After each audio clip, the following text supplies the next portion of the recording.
Immunoporosis. Have you ever heard of it?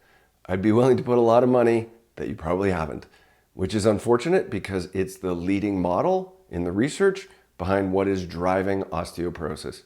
Now, the research in the last 10 or 15 years has moved so far past the idea that it's like a calcium deficiency that's causing osteoporosis. It's not even funny.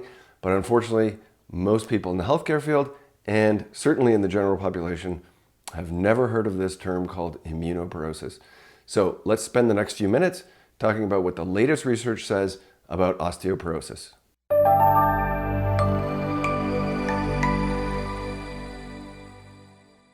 Now, it's important to differentiate something here. Osteoporosis means a weakening of the bones due to low bone density, which can increase your risk of fractures, as opposed to osteomalacia, which is a softening of bones, usually due to a nutrient deficiency like vitamin D deficiency typically, or a phosphorus dysregulation. So it's become clear over the last 10 years or so that the major driver behind osteoporosis is not a lack of calcium, but rather dysregulation of the immune system. And that's why the term immunoporosis comes into existence. In order to understand, we need to take a look at these cells called macrophages. You may have heard the terms autophagy or mitophagy, or about these cells called macrophages. Now, the suffix of each of those words are derived from the Greek word phagein, which means to eat, which you might think is pretty weird of me to mention that, but that means the word macrophages literally means big eater, and so that gives me an opportunity to animate this big Pac-Man to show that a macrophage is a big eater. And I wouldn't have had that opportunity if I hadn't explained the Greek word to begin with. Now, when it comes to bone health, there's always a turnover of bones where you have cells called osteoblasts that are making new bone and osteoclasts that are breaking down bone. And if they're balanced, then you maintain your bone density. But if there's too many osteoclasts that are breaking down bone compared to osteoblasts, then you get reduced bone density. Now, osteoclasts, the ones that break down bone, are derived from macrophages, and therefore they're directly linked to the immune system.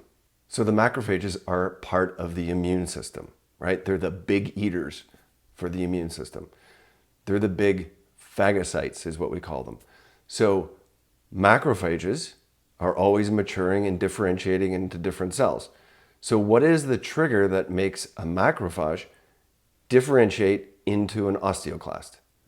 Well, it's this receptor that's on the outside of the macrophages called receptor-activated nuclear factor kappa beta, or RANK. RANK is stimulated by this protein called receptor-activated nuclear factor kappa beta ligand. And what stimulates that protein to be made? Pretty simple, inflammation. So zooming out to the 30,000-foot view, inflammation causes rank L to be stimulated. Rank L stimulates the rank receptor on the macrophage, which makes it turn into an osteoclast. And then more osteoclasts are breaking down bone, hence the term immunoporosis. This is exactly why most pharmaceuticals aimed at treating osteoporosis are really targeting the immune system, which is actually relevant information that most people on these drugs might want to know about.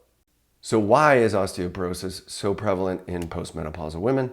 Again, it's fairly complicated, but in the interest of trying to be brief, estrogen is a very potent anti-inflammatory hormone. So when estrogen is gone, it's no longer keeping inflammation in check. Heightened inflammation causes osteoclasts to be proliferated, and they start winning the battle over the osteoblasts. But obviously, it's not just about inflammation, right? Nutrients like calcium and phosphorus and vitamin D and whatnot, they do play a role. But unfortunately, the role of protein is vastly underestimated in dietary changes for people with osteoporosis. When you think of the composition of bone, most people think of calcium. But bones are actually mostly made of collagen. And what's collagen made of? Protein. And so the RDA, which is the base minimum amount that anybody should be having, the RDA for protein is 0.34 grams of protein for every pound of body weight that you have. Now, again, the RDA is the base minimum amount that you should have. So the RDA for protein intake is 0.34 grams per pound of body weight, and research shows that 46% of people don't even meet the very low bar of 0.34 grams per pound of body weight for protein intake. But when it comes to osteoporosis, the studies are absolutely blowing the RDA recommendations out of the water. Here we find a study that shows that people with the lowest intake of protein had the highest rate of bone loss over a 4-year period in this study. But the people with the highest quartile of protein intake had the least amount of bone loss. And what was the range in that highest quartile? Between 0.55 and 1.25 grams of protein per pound of body weight per day. So if we play it conservatively here and just say 1 gram of protein per pound of body weight per day, that would mean a 150-pound person would be eating 150 grams of protein per day. And they go on to say, contrary to expectations, elders with animal protein intake up to several-fold greater than the RDA also had the least bone loss after controlling for known confounders.